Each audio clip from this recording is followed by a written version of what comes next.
Hey, hey, hey, checking in with the first 5 chapters of The Champion, book number 5 in Scott Sigler's The Galactic Football series. This is 700 years, set 700 years in the future, where football is a gigantic sport with trillions of fans all over the Milky Way, with multiple races playing in the Galactic Football League. And Quentin Barnes, uh, from the purest nation, racist, purely human, kind of religious, everyone's elders, is he's broken his way out of this kind of theocracy and to become the the star quarterback of the INF Krakens, and in the last book, he led them to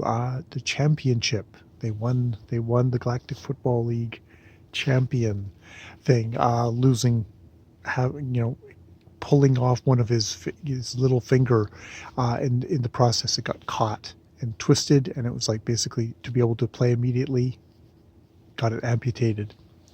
Which hopefully is going to get reattached, I guess, within this book. We'll see. But that's not really the biggest of his worries. His sister, he all through these books, he's been looking for family. The gangster owner of the thing had tried to fool him into believing that a guy was his father. Wasn't. Fake father used for kind of thing of control. But he actually did find his actual sister Janine. But powerful enemies chased her, and the private detective that he sent to find her, Federico, into the Pronoth cloud, basically a Bermuda triangle. Oh, excuse me. Clogged sinuses here.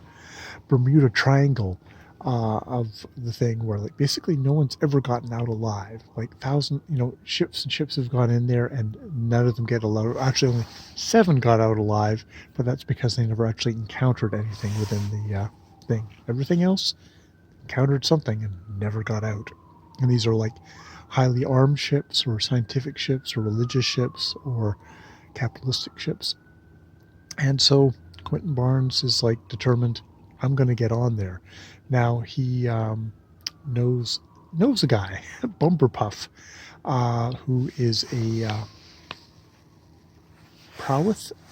It's Proweth guy, which is also a very shadowy race.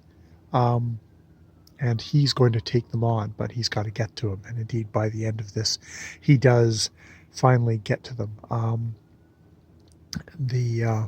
He's got a fixer guy who's decided, he's going against Greedock, who is the gangster owner, and because of loyalty to Quentin Barnes.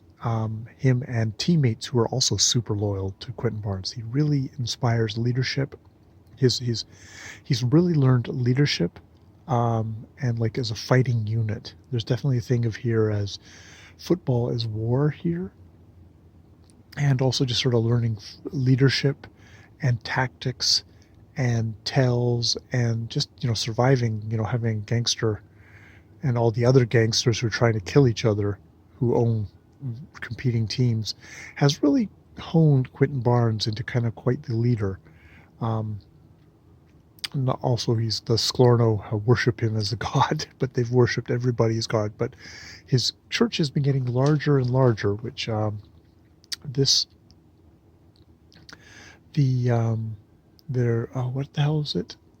The little flying dudes are the ones who actually control this entire universe. They've basically conquered everybody, and they always keep an eye on whose godhood gets too large. And so far as his seems to be under, we'll see. But they've all gone along with him. And Greedock actually did send one of his muscle guys to get him, but he got fried by, is it something the Efficient? Can't remember his name, but he zaps him, and so they're able to get away. and get onto a cargo ship, which is taking them to rendezvous with Bumperpuff, this shadowy kind of alien who talks exactly like James Dean Kirk, in how Scott Sigler does in this his audio production, which is always really great. He gets gets all these voices. Becca sounds like kind of a good Midwestern girl, eh? She's talking like this. Don't, hey Quentin, don't do things. And Jew and John Tweedy are the big butt-headed guys who are heavy G. Actually, Becca is also heavy G, but she's actually less butt-headed. She's not butt-headed at all. She's actually his love interest, the woman that he really cares for, but has a hard time saying that he cares for. This is Quentin Barnes has trouble saying. And we have George, who is somebody who's on meds, needs to be on meds, and has very deep religious beliefs, which we're not quite sure of. They've taken the doctor along, who is indeed a guy who, he's one of the little flying race guys, but is a really good doctor, and hopefully we'll be able to help them that way. And interestingly enough, in this book, he starts off with like, the big heavy Sklorno wants to come. And it's like, no, if I can only take one, I'm going to take the doctor. And that really hurts him. But it's like, look, there's personal loyalty, but then you have to make the call of what's best for the team, what's best for the mission. And it's something he learned on the football team when he, instead of putting in the second string quarterback, which would have been Yitzhak, he puts in Becca because Becca could get the job done, and Yitzhak it was not in his skill set to do it. And it crushed him. It, was really, really hurt him, but it was the right call for the team. And it's sort of one of these kind of little point lessons that are really the big point of a lot of the GFL stuff, of Quentin learning to be a leader, learning to make the hard calls, learning to control himself, learning to not be a racist piece of shit, but to actually bridge and meld a team that is of all different races together into a cohesive fighting unit. So yeah, this is a reread, but I probably listened to it back in 2014, so it's been a shit ton of time since I actually listened to this last. 2014 or 2015. So, but enjoying it. It's a fun, well-paced story. Quentin, at the end of this big game, he does what he always does: is he signs autographs and T-shirts and memorabilia for his fans. And because he wants to make sure that they get the full experience from something that they spent their hard-earned money on.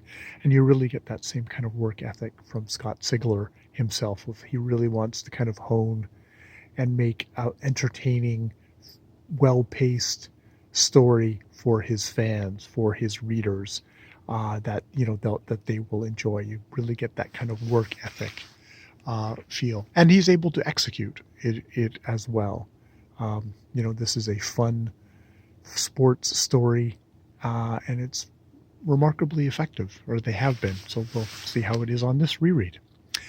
Re-listen. All right. More videos later.